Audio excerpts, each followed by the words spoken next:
शहर की ताज़ा तरीन व खास खबरों के लिए अमरावती मंडल न्यूज़ चैनल को सब्सक्राइब करें तथा बेल आइकन को जरूर दबाएं।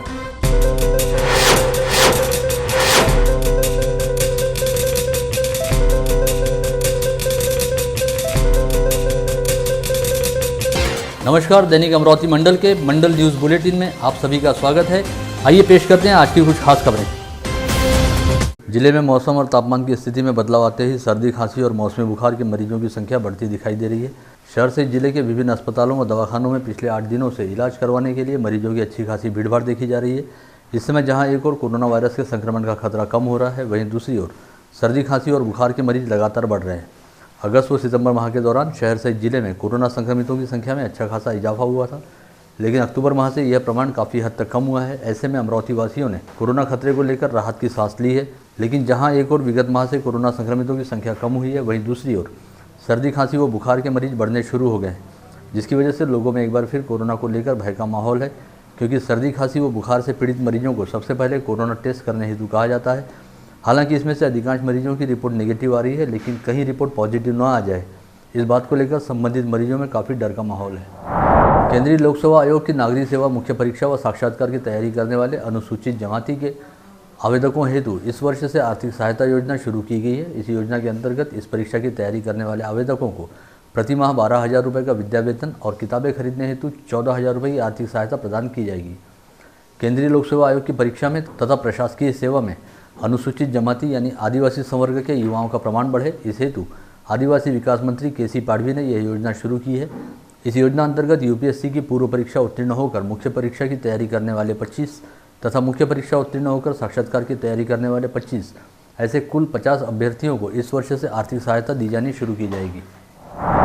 कोरोना काल के दौरान मेडिकल पाठ्यक्रम प्रवेश पात्रता यानी नीट की परीक्षा हुई थी, जिसके बाद अब एमबीबीएस और बीडीएस पाठ्यक्रमों की प्रवेश प्रक्रिया शुरू हुई है और विद्यार्थियों को प्रत्यक्ष काउंसलिंग की बजाय ऑनलाइन आवेदन करने हेतु कहा जा रहा है। राज्य की मेरिट सूची के अनुसार 2 दिनों के दौरान 350 से अधिक विद्यार्थियों ने ऑनलाइन पसंद क्रम आवेदन पेश किया है। गत वर्ष की तुलना में इस वर्ष नीट का परीक्षा परिणाम बेहतरीन रहा और विद्यार्थियों ने शानदार अंक प्राप्त किए। ऐसे में इस बार कट ऑफ लिस्ट का स्तर ऊंचा रहने की पूरी संभावना है। गत वर्ष पहले वर्ष का कट ऑफ 600 अंकों का था, इस बार इसके 615 से 620 अंक रहने की संभावना व्यक्त की जा रही है। ऐसे में विद्यार्थियों को एक एक सीट के लिए जबरदस्त स्पर्धा का सामना करना पड़ सकता है। इस समय अमरावती संभाग में शिक्षक निर्वाचन क्षेत्र के चुनाव हेतु जबरदस्त गहमागहमी चल रही है और चुनावी मैदान में कुल 27 प्रत्याशी अपना भाग्य आजमा रहे हैं। यह चुनाव अन्य आम चुनावों की तुलना में काफ़ी अलग होता है, क्योंकि इस चुनाव के जरिए संभाग के पंजीकृत शिक्षक मतदाता अपना प्रतिनिधि चुनकर उसे विधान परिषद में भेजते हैं, जो शिक्षक विधायक के तौर पर काम करते हुए न केवल अपने निर्वाचन क्षेत्र बल्कि समूचे राज्य के शिक्षकों के हितों के लिए काम करता है। ऐसे में गुरुजी कहे जाते शिक्षकों के प्रतिनिधि के तौर पर काम करने के इच्छुक व्यक्ति का अच्छा पढ़ा लिखा होना और शिक्षक होने की पात्रता धारण करना अनिवार्य माना जा सकता है। इस बात के मद्देनज़र हमने इस चुनाव में अपना भाग्य आजमा रहे सभी प्रत्याशियों की शैक्षणिक अर्हता को जब खंगाला तो ये देखकर बेहद आश्चर्य हुआ कि शिक्षक विधायक पद के इस चुनाव में जहाँ एक और एक से बढ़कर एक अकादमिक रिकॉर्ड रखने वाले प्रत्याशी हैं, वहीं दूसरी ओर 2 प्रत्याशी ऐसे भी हैं जिनकी शैक्षणिक अर्हता केवल कक्षा 11वीं व कक्षा 12वीं उत्तीर्ण है और वे संभाग के 36,000 शिक्षकों का प्रतिनिधित्व करना चाह रहे हैं। सभी प्रत्याशियों द्वारा निर्वाचन निर्णय अधिकारी व संभागीय राजस्व आयुक्त कार्यालय में पेश किए गए अपने नामांकन के साथ अपनी संपत्ति व शैक्षणिक अर्हता को लेकर जो रिकॉर्ड पेश किया गया है, उसके मुताबिक 2 प्रत्याशी ऐसे हैं जिनकी शैक्षणिक अर्हता कक्षा 11वीं व कक्षा 12वीं उत्तीर्ण है। वहीं अन्य प्रत्याशियों में एक से बढ़कर एक शानदार अकादमिक रिकॉर्ड रखने वाले प्रत्याशियों का भी समावेश है। आगामी 23 नवंबर से राज्य की शालाओं और कनिष्ठ महाविद्यालयों में कक्षा 9वीं से 12वीं की कक्षाओं में ऑफलाइन पढ़ाई का काम शुरू हो जाएगा। ऐसे में सभी माध्यमिक शालाओं व कनिष्ठ महाविद्यालयों के शिक्षकों व शिक्षकेतर कर्मचारियों को सरकारी स्वास्थ्य केंद्रों में जाकर अपनी कोविड संबंधी स्वास्थ्य जांच करानी होगी। साथ ही 22 नवंबर से पहले शिक्षा अधिकारियों के सामने अपनी रिपोर्ट भी पेश करनी होगी। यह रिपोर्ट शिक्षा अधिकारी कार्यालय द्वारा राज्य के शिक्षा विभाग को भेजी जाएगी। इस संदर्भ में शालेय शिक्षा विभाग की अपर मुख्य सचिव वंदना कृष्णा द्वारा एक आदेश जारी किया गया है, जिसे आधार मानते हुए मनपा व जिला प्रशासन ने अपने कार्यक्षेत्र में आने वाले सभी माध्यमिक शालाओं व कनिष्ठ महाविद्यालयों के मुख्याध्यापकों व प्राचार्यों को कोरोना प्रतिबंधात्मक उपायों व निर्देशों पर कड़ाई से अमल करने के निर्देश दिए हैं। साथ ही अपने अंतर्गत कार्यरत शिक्षकों व शिक्षकेतर कर्मचारियों की कोविड टेस्ट करवाने की जिम्मेदारी भी सौंपी गई है। इसके अलावा सभी शालाओं व कनिष्ठ महाविद्यालयों में विद्यार्थियों हेतु सैनिटाइजर, थर्मल गन व पल्स ऑक्सीमीटर आदि की व्यवस्था करने हेतु भी कहा गया है।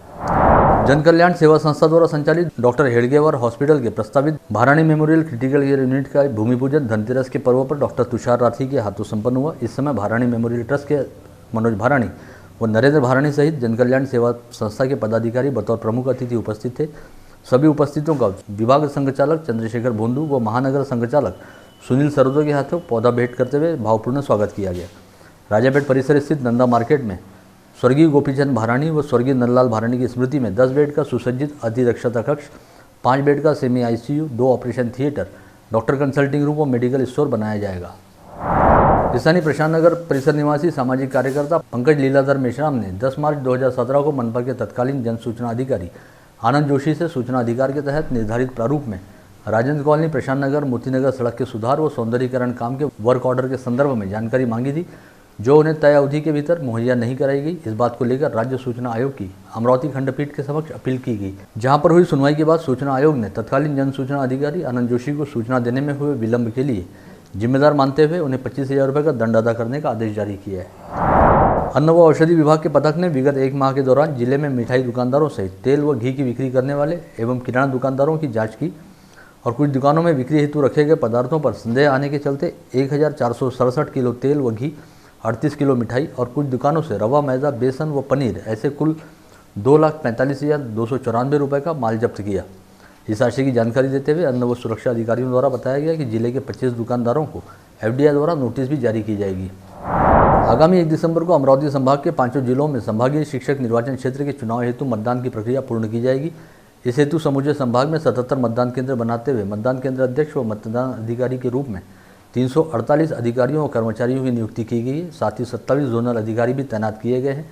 इन सभी मतदान केंद्रों पर मतदान की प्रक्रिया शांतिपूर्ण व सुरक्षित ढंग से पूर्ण करने हेतु प्रशासन की ओर से तमाम आवश्यक तैयारियां पूर्ण कर ली गई हैं और कोरोना प्रतिबंधात्मक उपायों व निर्देशों का पालन करते हुए 1 दिसंबर को मतदान की प्रक्रिया पूर्ण कराई जाएगी।